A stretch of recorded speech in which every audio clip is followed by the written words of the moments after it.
Get you through my morning every day. Ladies and gentlemen, Adelaide's Jody and Hazy on Nova. It's that time of the year, Jodes. My Spotify Wrapped. Here's all the details. These are the songs that best express me. Check out my social media. Is that what it's like on social media these days? Exactly how people sound on social media. That's what it feels like they sound like Yeah, sometimes yeah. if they were talking. Yeah, Spotify Wrapped was all over everyone's feed yesterday. So basically, essentially, I'm going to have to mansplain this to you because you are the only member of not just this team, but only person on the planet who has just persisted with Apple Music. No, you haven't. Thank you. Well, firstly, thank you for the round of applause. I appreciate that. Yeah, I'm still on Apple Music. Oh, my God. Why don't you have a Spotify? I don't know. My wife keeps on saying to me as well, just get on board with Spotify. And I know it's better because what I know about it is it's very good at working out what you like and providing songs that are similar to that. Yeah. What I've found with Apple Music It's called an algorithm, sweetie. Oh, my gosh. What about Apple's algorithm? They sweetie the hell out of me. Do they? Whatever you're listening to, I've been listening to Blink 102. I was listening to Xavier Rudd and they're like, here's a song that she would like, Taylor Swift. for everything. And then when you ask Apple, you're like, why do you think I like Taylor Swift? And they're like, because you're a warm-blooded human, sweetie. Yeah. And everyone loves Taylor Swift. Now listen to it and consume it and buy it. And love it.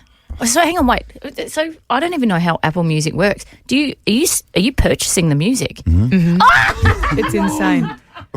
No, you pay a monthly fee. Right. Yeah. So it's like Spotify and that. It is like Spotify, but more expensive. I thought, can you remember the old system where if you liked a song, you had to pay like $2.19? Yeah. Yep. I thought you were still doing that. No. I was probably the last to get off that as well. Like, this idiot bought that song again. Again, he's already got it. You can always go back to Songs of Innocence, the U2 album. Oh, that yes. everyone got. Yes, wasn't that beautifully forced on us? Didn't that infuriate everyone across the planet? I lost a lot of fans, U2. Oh, yeah. YouTube basically went, hey, here's some new music. Now everyone listen to it and love it. Yeah. And everyone was like, we don't love it. No one loved it. Not even U2 by the end of it. They're like, oh, Bono's like, get out of my face. It's your own music, Bono. All right, your song. What do you say? Your top song? Well, your top song for the year. Your 5 top songs and your 5 top artists for the year and a bunch of other stats. Mine's my top artist has been infiltrated by my children because it's Taylor Swift, Dua Lipa, Eminem, Rihanna, Sabrina Carpenter. That is all the stuff that they love. You teeny bopper. And but this was my top song. Oh, no. Eminem.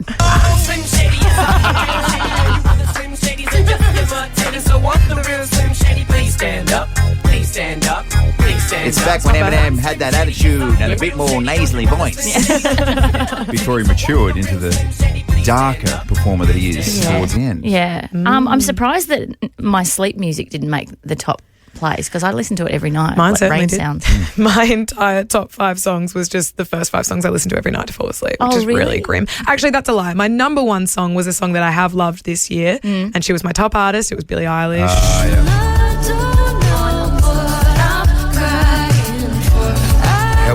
Helps me find myself when I'm going through some stuff, guys.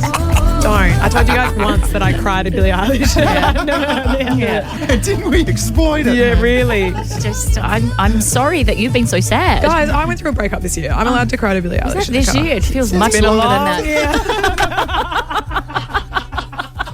that. Producer Flag, what do you got? Sorry, I can't help but laugh at that because that's all we ever hear about. Sorry, Zay, love you. You pig. My number 1 song on Spotify, I play it on repeat when I'm at the gym. I don't know why, it just pumps me up.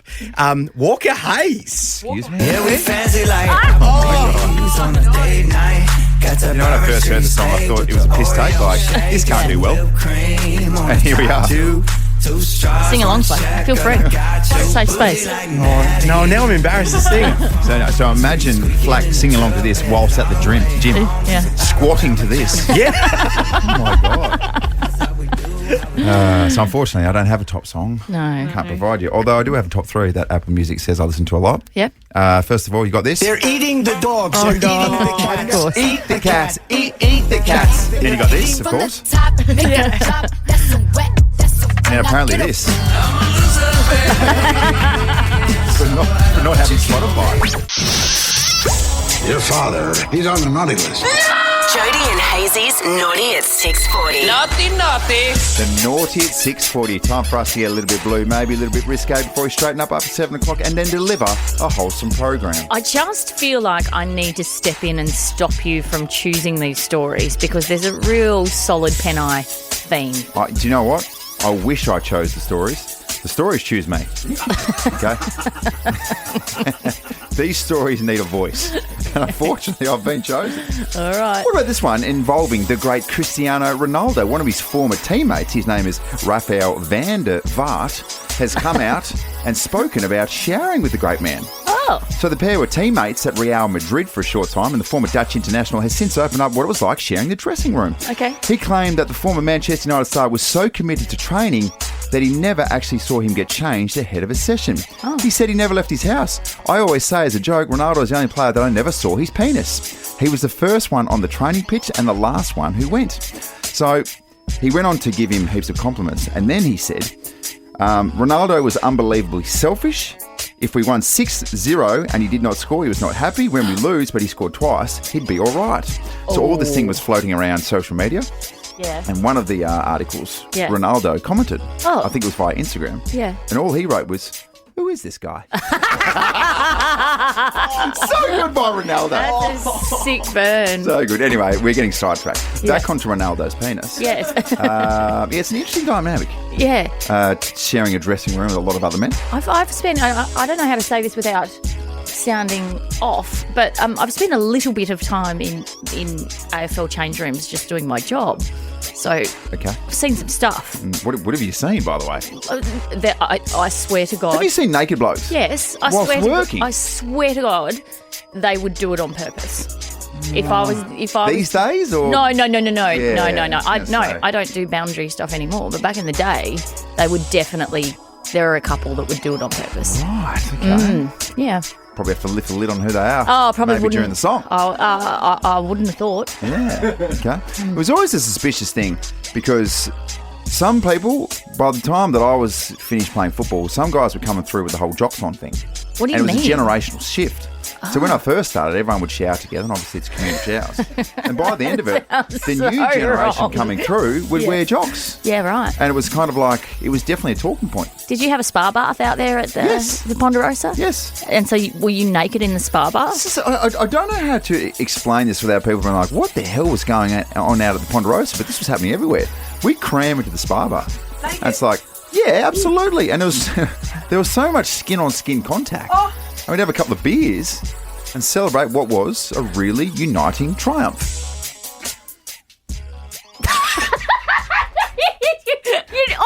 Wait, hang on. You're all crammed into a spa bath naked together, drinking beers, celebrating a win. Yeah, what's wrong with that? Whoa. What's wrong with that? Oh. Why is everyone looking at me like that? Oh.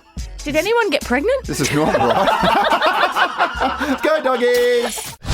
All right, Joe, it's that time of the morning. It's that time of the week. Yeah. Where we just sort of reflect and sit down and think about everything that we've done during the week. Was it good? Was it bad? Was it indifferent? Who's to say? Okay. We're about to find out in Oh, my Jodie's very diary. goodness. I should be probably nervous. Jody's Diary.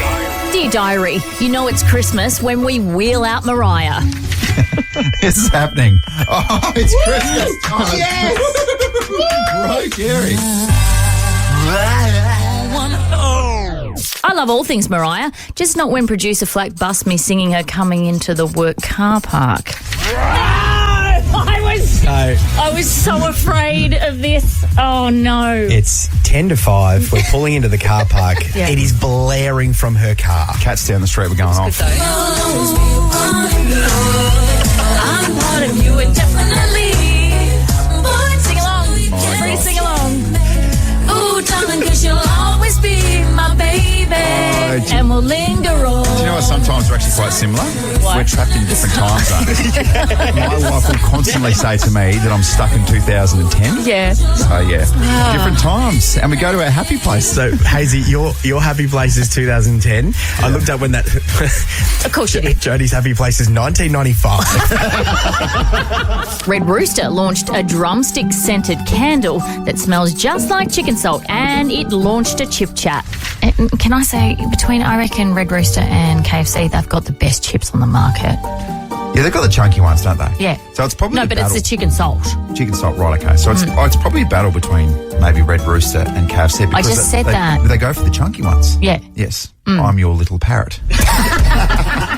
Hair chat proved that every time someone is nice to me in this room, I brace for a follow-up insult. Said to you yesterday, just a heads up, I'm getting my hair done, so be prepared to say something nice when I walk in. And you went so over the top when I walked in this morning. And you walked in this morning, here's my mind. It does. It looks good. Fantastic. Thank you. Yeah. Yes. Thanks, guys. I'm just waiting for it. Jealousy's a bit of a curse, boys. Can I just say, based on what we've seen here and what we've noticed, I'd be paying, what, $2.5 for that? Would you? Yeah. Would you? How much did you pay for it? Mate, you, both of you would just be happy to pay for hair at this point, wouldn't you? Andrew. Making friends with Uber drivers everywhere. Do you know what? I probably speak a little bit too much. Do you remember we were going to an event and I was by myself and I told you I spoke to the Uber driver? Yeah. And he had it on Nova? Yeah. And I said, what's your favourite radio station? And he said, oh, it's Nova. And then he said, I listened to The Breakfast Show. I quite like it. And I went, who's that again? And he goes, oh, it's Jodie Oddie and some bloke. How's your Uber rating, Stu? Hey, Stu, could you give us a call on Monday, please? Because I want to know what your Uber rating is after a couple of days at the cricket. You know what? It'll stay at 4.89 because I'll be too drunk to talk. Let's all take a moment to wish cricket-hating producer Zoe all the very best this weekend. All right, let's see how good you are with cricket terms that will be used across the next 5 days. Okay. I'm going to start with an easy one. Bail. Stop playing. What? To stop playing cricket? If you're bailing. So what you're Wait, saying is that is, Tom? at the end of the play, Everyone bails? they call bail. They bail. I'll have 2 Pims, thanks. Wait, has play started? Who's playing? All right, can we round out the week with an epic Aussie battle of the bangers songs? All right, so what have you got then, Jones? Okay, so I cannot see you beating my song this week because it is one of the best songs of all time from the great John Farnham. Hit us, please. Well, that's my song. That's where I'm at.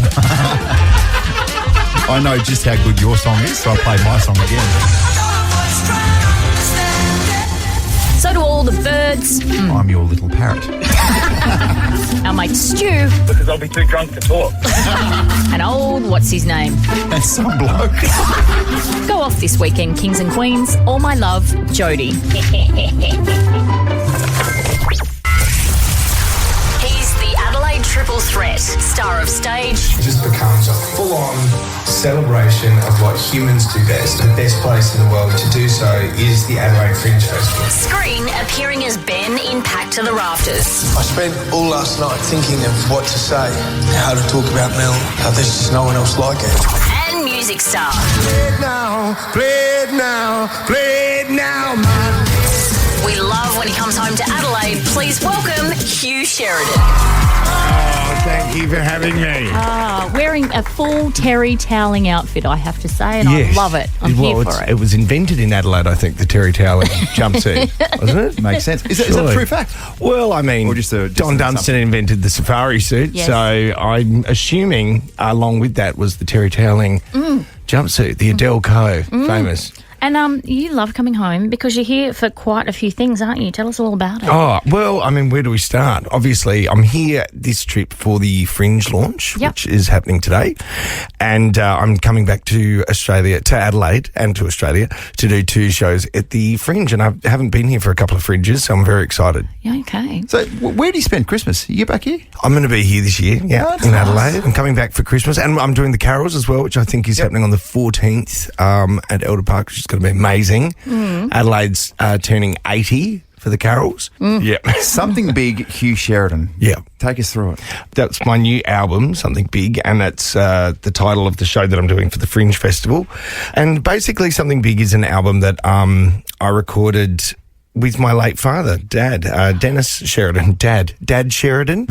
Actually, his initials were Dennis Anthony Dominic, so we called him. It was Dad. Yeah. Yeah. The mail came and said Dad Sheridan. Yeah. We recorded some songs, and I didn't think that I was going to release them, but then. Later, I was listening to them. I was like, "This is actually really good." You know, when you sit on something for a while, and it's actually really beautiful, and I'm very proud of the album. And I wish he was alive for the release. But proceeds go to the Prostate Cancer Foundation as well, which is how he died. So it's putting it towards prostate cancer as well was a really nice way to give back to his legacy. You know. Yeah. Well, we are so excited that you're going to be back for Fringe as well. Oh, it's going to be a good one. It's going to be a big one. Oh, man, you're a highlight of the Fringe Festival, there's no question. And on that as well, like you mentioned, 2 shows, March 2nd and 9th, Arts Theatre right here in Adelaide, fringetix.com.au for the details and how to get some tickets. You performing. I don't reckon there's anyone better. No, And you when you're on are stage, so good.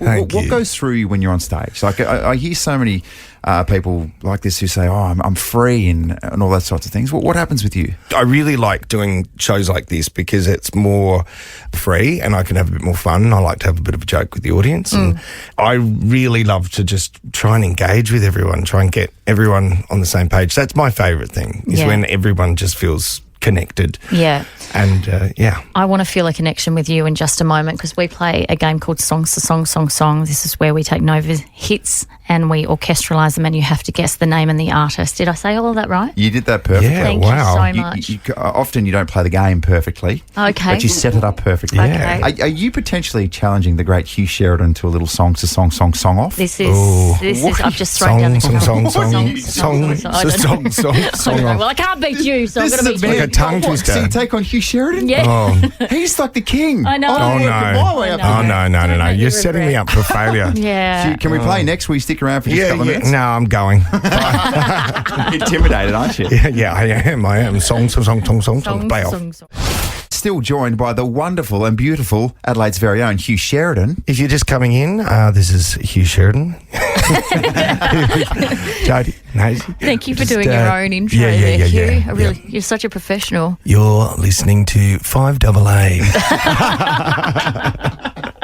Different vibes, real different vibes. All right. Should we do this? Yeah, we're doing it. Song. Hugh has agreed to play Songs to Song. I didn't agree. I've just been strong-armed into it. I've locked the door. I know. Jody and Hazy, song. Yes, and over here, sound throwbacks orchestralised. So the deal is, Hugh, just for you playing for the first time, obviously you probably play at home. This is quite a moment. Songs. Never heard of it. We play a song that's been orchestralised, and then whoever jumps in first, of course, you say your name as a buzzer, Hugh or Jody, and we will stop the song, and if you get it, you get a point. I just can't remember the names of anything. That's No, the that's whole the point of the challenge. game. That's the point. That is the Okay, right, challenge. cool. All right, first song, and of course, your names are your buzzers.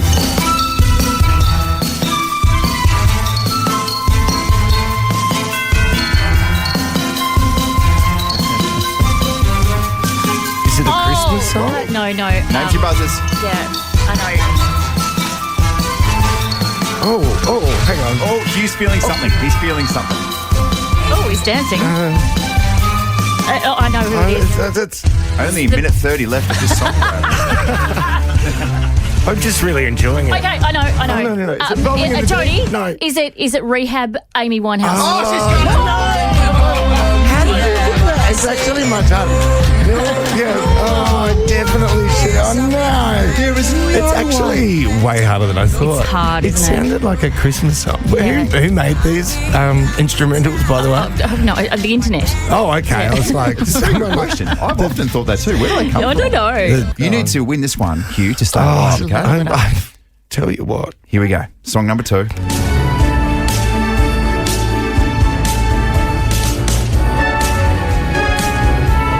should get this one.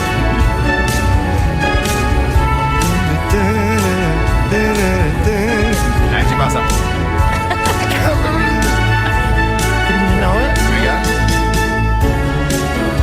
I know what it is. I can't do it. What is it?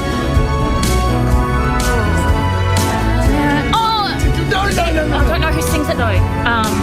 Is it Jody? Is it September? Oh! By no. who? By who? Earth, Wind and Fire. Hugh. Earth, Wind and Fire. And song By the California Critters Club. Yeah. I think we get a point each. There we go. It's a team effort. Yeah, but it's So here's the thing. These are all songs that I know, but I mean, it's so hard. I'm looking at Hugh's spiel for something big, and it's got audiences can look forward to disco sensations like Earth, Wind and Fire's 21st night of September. You're singing this song!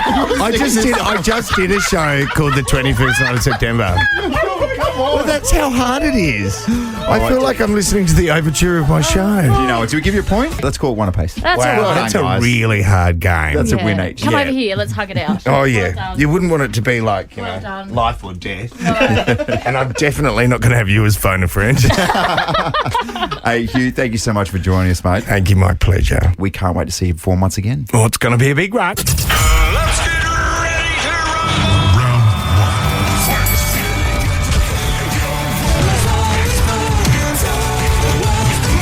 Ladies and gentlemen, Battle of the Bangers. Oh, what an intense space this is. Sure is. Okay. Battle of the Bangers. This is where two songs that we have selected each go head to head. We have a theme each and every week. Our theme this week was good old-fashioned Aussie pub songs, really. Yeah, just to get in the spirit for the cricket. Aussie classics. That's what it's all about. I went down this path.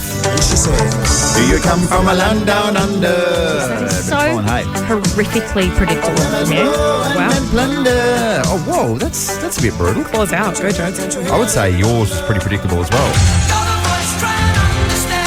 Predictable song. and awesome. Yeah. I was just thinking that. Didn't want to verbalise it though. All right. Producer Zoe joins us in the studio. Or in fact, you didn't leave. I'm still here. Oh, welcome. Thank you, guys. It's tight. We know there's only this week and next week for a winner, so Hazy really needs the win this week. It was close yesterday. Yep. One of you took the lead this morning quite aggressively. Okay. I'm nervous. Here we Drum go. roll, please. Here we go. Oh, my fingers are crossed. It's Jodie. Oh, Which I think means you literally cannot win for the year. well, wait just a second. Sure, that takes a score to 23-19, but I've officially lodged for next week to be worth 4. And how'd that go for you? Hey, not Producer very good. Flat, can you do that sound effect that we talked about? Oh, yeah. Ready?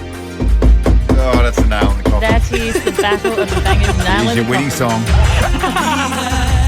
Fitzy Fridays, Fitzy Fridays. Da, da, da, da, da, da. Fitzy Fridays. Sometimes, Joe, you're only as good as your last game. Yes. That's why we'd like to speak to Ryan Fitzgerald on the Friday and just to finish the working week strong. That's exactly what we like to do. And Fitzy, we've been talking. Hello for a start. Sorry. I should let you say good hello. morning, guys. Thanks, Joe. It's Oh. Hazy. Good to be here.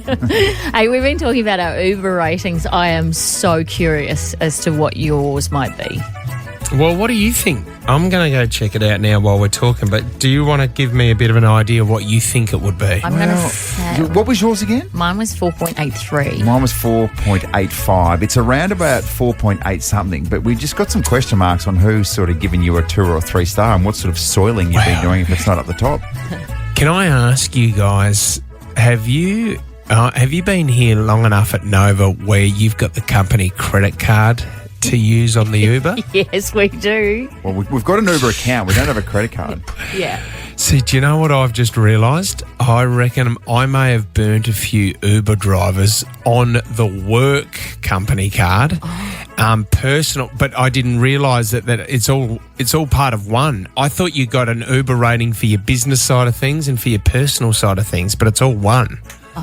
And I've got 4.80, which I'm really disappointed. I'm really that's bad, isn't it? Isn't that bad? Have you got really ordinary chat in Ubers? What's going on? Do you know what I do? If an Uber's any more than 10 minutes, I cancel it straight away. Oh, okay. Yeah. I cancel it, and I don't. I've got a little bit of an inkling that Uber drivers don't like it when you cancel on them. I don't understand this at all because two things here. You are one of the most recognisable faces in this great state, so Uber drivers should be frothing over you. But secondly, the drive from the city to Port Noarlunga, that's a hefty Yeah. Uber fee. It's a good fee. How It is. are you not higher, Ryan Fitzgerald? It is.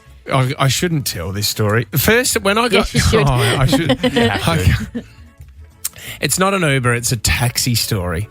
But the first week, when I got drafted to the Sydney Swans at the age of 20, Hazy, it was the first weekend I was in Sydney, and the senior players, Mickey O'Loughlin and a few of the boys, took me out for a drink. And at the end of the night, I was so infatuated with making an influence and a first impression with these guys, with the senior players, that I probably drank a little bit too much. Anyway, I was outside the Shark Bar in Sydney, and I remember there was a girl that came up to me and said, do you need a hand getting into the taxi? Because I was visibly a bit all over the shop. And she said, well, why don't you come back to my house? Oh. And I said, great, no worries. So I jumped into the back of the taxi, Jody, and I fell asleep straight away. I basically passed out. When I woke, I looked at the taxi ride and it was $130. And it was my first weekend in Sydney and I didn't know where I was. Oh, no. I had no idea where I was, so I didn't even know how to get home. Oh. So I got out of the cab and... unfortunately, I was like, I don't know where I am and what I'm doing, and I had to keep walking the streets of this area until I came across a train station and realised I was out at Penrith, which is like over an hour out of Sydney. It's a scenic trip back. So can we just double down? So did she just jump in the cab with you, let you take the feed and be like, well, he's asleep, suck up, see ya. Well, I had to pay $130 for the cab ride. She got out and left me, and then I had to find my way to the nearest train station. My first weekend in Sydney. Wow. Now, are you going to do a number on yourself this weekend at the cricket? Are you heading in, or what's the go? I love the Adelaide Test so much, and the Friday and the Saturday are the best 2 days. The first 2 days, It is magnificent, but I'm a little bit worried about today because there's supposed to be a thunderstorm coming in when the game starts around about 2-3 o'clock.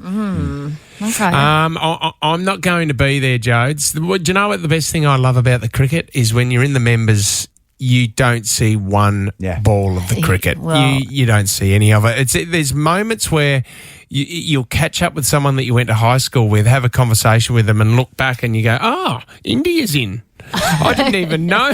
Fitzy, we appreciate you. We'll catch you next week. Thank you, Mark. Thanks, guys. Joe's can't wait. It's all about redemption at the Adelaide Oval this afternoon. You can catch every ball of the Adelaide Test live and free from 1:30 today on Channel 7 and 7+.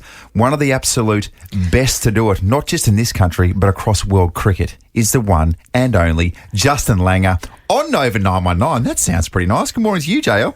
I don't need a coffee this morning. That's the nicest wake-up I've had in my life. Thanks for the introduction. Well, I'm going to continue on the theme. One of the nicest guys in cricket too. JL, you are? Thanks, Joe. It's very nice of you to say. And guess what? I cannot believe I'm in Adelaide for the Adelaide Test match. Probably say I'm the happiest bloke in the world at the moment. Can I ask you, Justin, where does it rank? We're seeing a lot of stuff, and we love when people pump us up, but maybe from a playing perspective, but also from now and a coaching perspective and a commentary perspective, where does Adelaide Oval rank for the Test matches? I can't say it in Perth, obviously, because Perth's my hometown, but Lords and Adelaide Oval are my two favourite places in the world. I literally love being here. I love how the whole state embraces the Test match. I love the party town out the back, although I've never been there, but it looks amazing. So I was actually on the plane yesterday coming over from Perth, and I saw Sean Marsh, and I said, what are you doing? He goes, mate, I'm just going out the back at Adelaide Oval, and I'm going to watch the Test from out there for the next 5 days. And I'm sitting here almost by myself. It's like two old friends giving each other a hug again. No, it is. Can you remember, JL, when the change rooms for the Australian team used to look over out the back? And so at any given time, if you were out the back having a drink, you could look up and see Warnie just looking out the window having a durry, most likely, and just having a cigarette. Yeah, and just all the players just like you could just tell they'd rather be out the back than playing out in the middle. And that was my whole point, Joe. I've been looking out the back for all these years since I was 20. I played my first Test when I was 22. Yeah. I'm now 54, and I was looking out the back all the time. And we used to always say to each other in the chain, one day, boys, one day we're coming back. We're going to have a reunion here. We're going to have a reunion here. And what about some of the scenes out the back? And the only taste of it we got was we'd walk out the back to the bus or the team bus or the team cars, and you used to see some people, they were blind. And they'd want to hug you and kiss you and get autographs, and oh man, it was bloody classic, absolute classic stuff. Only in Adelaide, as they say. So I was thinking, Jay, Sean Marsh is going to get a hard time. There's blokes out the back who play third grade for Kensington who think they're Justin Langer, let alone Sean Marsh, who's a really good cricketer. He's going to get mobbed. He's not going to be able to enjoy anything. Yeah, but Nolan Marshy, one of his brothers playing, he's got his mates here, and he'll be as blind as them by 3 o'clock, so don't worry about it. He'll be partying. He'll be partying with all of them. Don't be surprised if you see photos of Sean dancing with a sombrero on at some point. Just leading by example. I'm loath to talk cricket, but did you watch on in horror as everything unfolded over there in Perth? And I think most Aussie fans were in shock, weren't they? Ricky and I did day one, and 17 wickets fell. It was extraordinary. We were on top. We bowled out India pretty cheaply, and then we had to fly to Saudi Arabia for the IPL auction. Oh. And by the time we got there, we're looking and we're going, oh my God, what's happened? And then we sort of watched, and it was really interesting because about a few days before I was in Calcutta getting ready for the IPL auction, and there was so much pessimism about this test series. By the time I'd left Saudi Arabia, oh my God, there's 1.5 billion Indians. They are dancing in the street like Sean Marsh is going to be this afternoon. No, it's unbelievable. Justin Langer joins us this morning, which is an absolute treat. JL, just before we let you go this morning, we did a bit of a quiz yesterday for some of those people who are potentially going to head out the back, who have absolutely limited knowledge of cricket. And one of those people is someone who's a member of our team. Her name is Zoe. She's a producer. And we just want to play a bit of a clip. We threw some cricket terms at her and her response. We just want to get your thoughts on this. And also producer Zoe, what's a night watchman? I thought night watchmen were like serious people that come on when the sun starts going down. No. They make sure no one invades the pitch. Did you? And there was one more as well. No. What's a maiden? I thought the maidens were the lunch ladies. I mean, JL, is this disrespectful to cricket, or where does this sort of stuff sit with you? Zoe, come down here. Come down to Adelaide. I'm sitting here with my best mate Adelaide Oval having a coffee together. Why don't you come and sit down here just for half an hour and I'll give you a bit of education into some of those cricket terms. But I did get a good laugh out of it. So well done, Zoe. You're a legend. Yeah, and then further to that, we were laughing that a maiden over would be when the lunch lady fell over and someone had nothing about it. JL, such a privilege to talk to you this morning. Enjoy every single second of this test. It's going to be epic. Yeah, thanks, guys. Thanks for having me on. And, get into Adelaide Test, mate. It is so cool.